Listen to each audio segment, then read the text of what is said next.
nkeka ko hari amakuru ushobora kuba ukura ahangaha mu rugo rwacu ukayajyana kwa Rugema. Muraho neza abakunzi ba filime yacu Inzira y'Umusaraba, namwe abakunzi ba Big Family TV6 aho uherereye hose ndagusuhuje.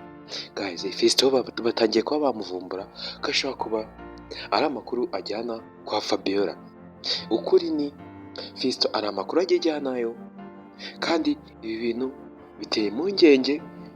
Cyusa atangiye kuba yamukeka kuko ahise avuga ati umuntu every time aba ari kuvugana na Fabiola, igihe cyose ari kwandikirana na Fabiola ahise atangira kuba yamukeka avuga ngo byanga bikundi umutipe ashaka kuba ari nka Gatumwa kuba yaraje aje gukora hano.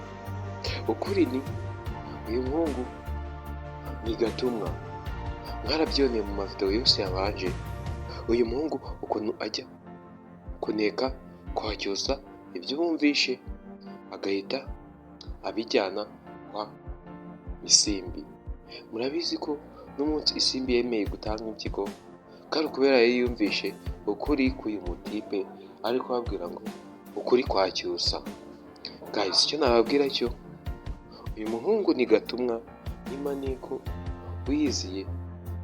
Guys, cyo rero Cyusa baragiye bari menge kuko bari kumwe n'umuntu uba ubashakamo amakuru igihe cyose. Cyo rero nibashaka bagiye bari menge kumwe na ba Sylvain,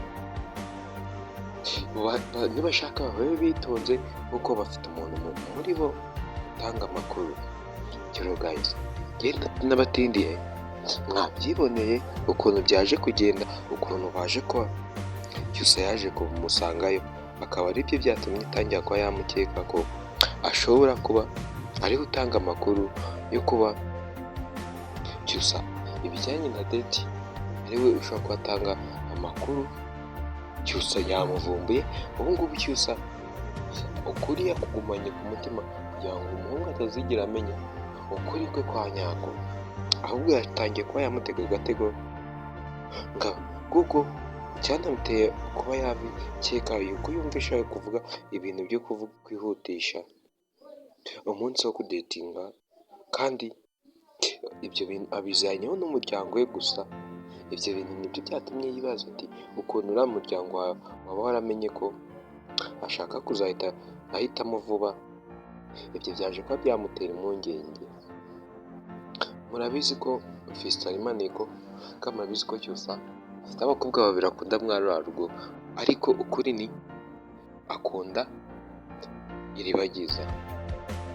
Guys, n'abatindiye pe, Cyusa akunda Iribagiza aranamugaragariza rimwe na rimwe ko ariwe akunda, kandi murabizi ko ariwe akunda.